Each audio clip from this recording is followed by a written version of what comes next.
Меня зовут Дмитрий Строцев. Я белорусский поэт, пишу на русском языке. 21 октября 2020 года меня похитили в Минске во дворе моего дома, неизвестные, в штатском, без предъявления документов. Меня загрузили в микроавтобус, там на меня надели наручники, на голову мешок. И в таком виде проводили в КГБ. После разговора в КГБ меня перевезли в РУВД Центрального района. Затем я проследовал в ИВС на Окрестино, где на следующий день, 22 октября, по скайпу меня судили, и судья Шабуня присудила мне 13 суток административного ареста за участие в несанкционированных массовых мероприятиях.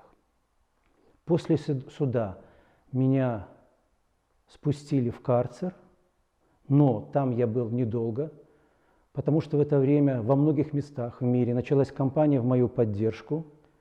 Меня из карцера достали, и дальше я на общих основаниях был переведен в ЦИП на Окрестино. Из ЦИПа на Окрестино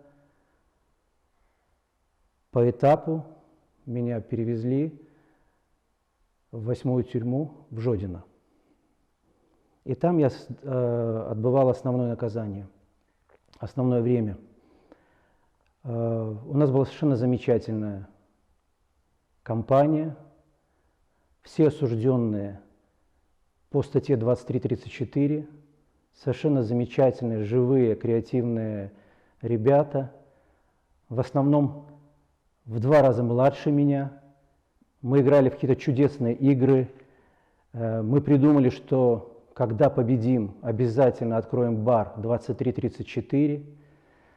Вот. И хочу сказать, что тюрьма – это негативный опыт, не обязательно в этой жизни, но если туда попадают люди за свои убеждения, то они там встречают солидарность, взаимоподдержку и настоящую дружбу. За время протестов я написал большую серию стихотворений, которую назвал «Беларусь опрокинута». Но сейчас я хочу прочитать стихи замечательного, гениального поэта Мойши Кульбака. Он жил в Беларуси, в Минске, в первой половине XX века. И в ночь с 29 на 30 октября 1937 года был расстрелян в минской тюрьме вместе с другими деятелями белорусской культуры. Стихи, которые я прочитаю, написаны на идише, на еврейском языке. Они переведены на русский язык Семеном Липкиным.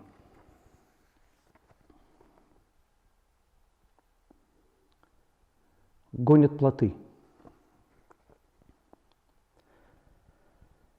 Все туманом обмазано густо, и окна, и крыши, и лицом ощущаешь ты дождь над полями нависший, и сквозь пятна деревьев журавль проступает колодца, что-то белое вдруг наплывет и во мгле расплывется, тихо падает ветка сухая, печалится птица.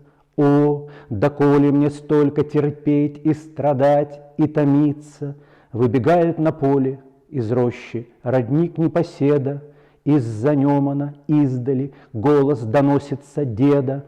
Он покрикивает средь тумана густого на Шмулю: «Эй, скорей поворачивай, Шмуля, зады на скорулю!» Всюду лазает он с бородой своей мокрой, кудлатой, и ощупывает из пеньки, хороши ли канаты.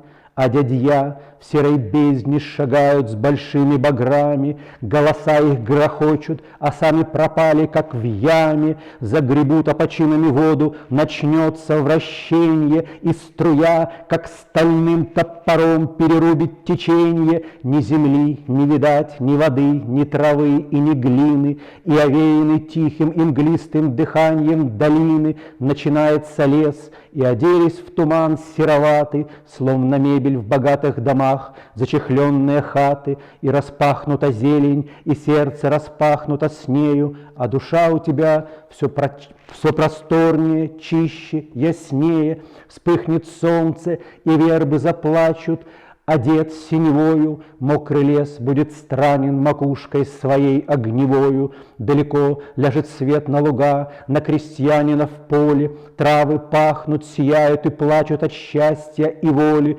Тают клочья туман, сны трав и дерев над лугами, а плоты не торопятся, вместе плывут с берегами, вместе с ними округло сворачивают по старинке и выпаривают шалаши из соломы росинки. Курит дед свою трубку, лежит, наслаждается миром, а земля так мощна, так сверкает лоснистая жиром, и полей и болот зеленеет, желтеет граница, лен дрожит на янтарных своих стебельках и струится, зелень грядок картофельных светится матово тихо, в белых крапинках розовая веселится гречиха, брызжут соки земли, все твое существо опьяняя, прет из веток, из трав, из корней жизнь, покуда немая, так что дед не выдерживает и от счастья земного, трястя батьку кричит твоего, и рассмеется, и снова трястя матери рявкнет твоей,